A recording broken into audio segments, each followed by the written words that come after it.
Hey everybody, welcome back to World of Tanks with Hachiman. Bringing you a garage overview on the T34 heavy tank. Um, I will eventually do a review of every tank in the American line and then probably the German line and so on and so forth, but this is one I hadn't done because, frankly, I didn't have the machine and I hadn't paid the money for it. Well, I ended up buying it, and I love it. You can see my stats right there. Just 22 games, 77% win ratio. Now, if you've played the American tank line, you go, well, this looks familiar. T34 heavy tank looks just like that. T29 heavy tank just doesn't have the years. And for that matter, if you look at the T30, well, it certainly looks like that too. Well, it's because the T29, the T30, and the T34 were all sister machines. They were all part of the experimental American heavy tank program, and they're virtually identical except for slightly different turrets with slightly different guns. That's really the only difference. Comparing the armor to the T29 and the T32, it is essentially identical, with the exception that T34, except that the T34's rear turret armor is almost as strong as its front armor. Let's talk about that for a minute. Frontal hull armor, 102. This hull is not going to block many shots. If you are arrayed at a good angle with your lower plate hidden, you will bounce some shots. But if you're coming head on, it doesn't matter if they can see your lower plate or not. They're going to go right through this, anything you're fighting at that tier. Frontal turret, 279. Wonderful sloping backwards on the sides of the front part of the turret. Weak spot is the hatch up here. Not an easy target. Really not an easy target. You have to have a pretty accurate gun to hit it, or be at very close range. Side hull 76. Don't know what to tell you about that. That's not going to block anything. Side turret is 127. Also not going to block anything. As a side note, don't shoot here or here, because that gets the ratings of the front and rear. You need to be shooting at this big area right here. It's a big enough target. There's no reason you shouldn't be shooting at it. Rear 51 on the hull, and it's flat. And now this is interesting. Rear turret is 203. It has no sloping. It's big and flat. So generally, with a tier 8 tank, you will pin it. On occasion, you will bounce a shot. If you're in a tier 6 tank, a T34-85, for example, or any tier 6 medium, you probably don't want to be shooting right there. Or for that matter, tier 5, 6, 7 lights. Again, you probably don't want to be shooting right there. That's going to be hard to pin. Most of your shots will bounce. But a pretty typical armor profile for an American tank. Don't shoot at the front of the turret. It's 279 millimeters, plus you get that giant gun mantlet. It's not easy to deal with. This guy hull down is a nightmare, just like the T29 is. Talk about its mobility.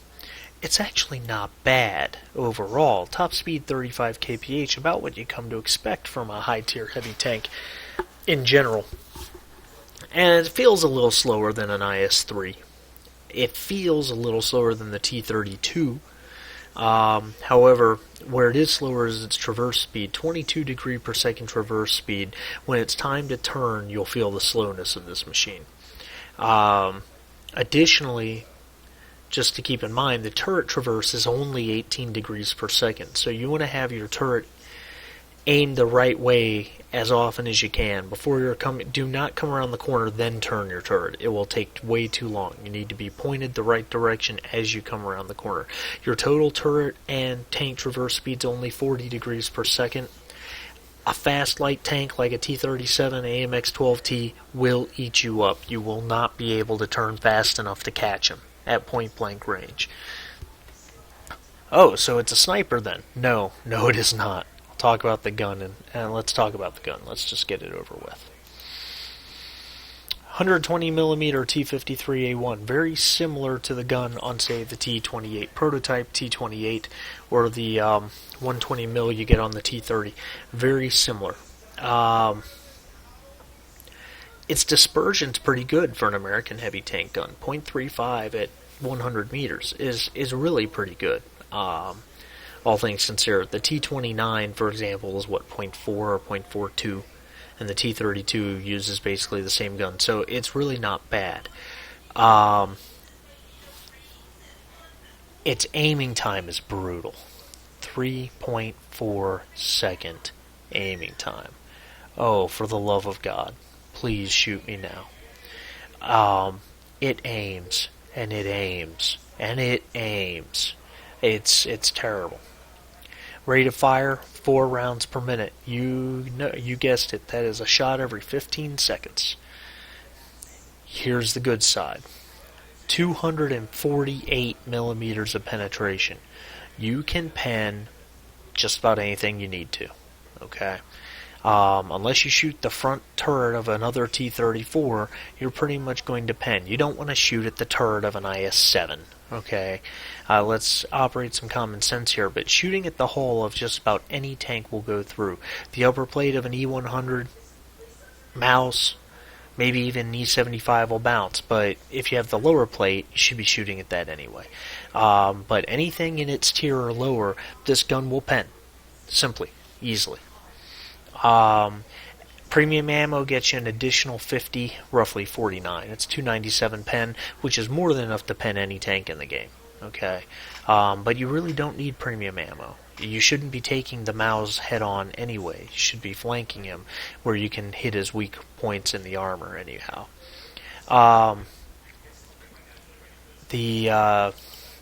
The average damage, of course, it's a 120 millimeter, so it's 400 average damage, 515 on HE.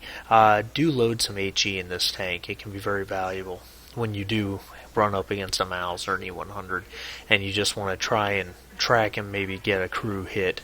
And of course, with that much HE damage, you can one-shot any arty in the game pretty much, and wreck lightly armored tank destroyers.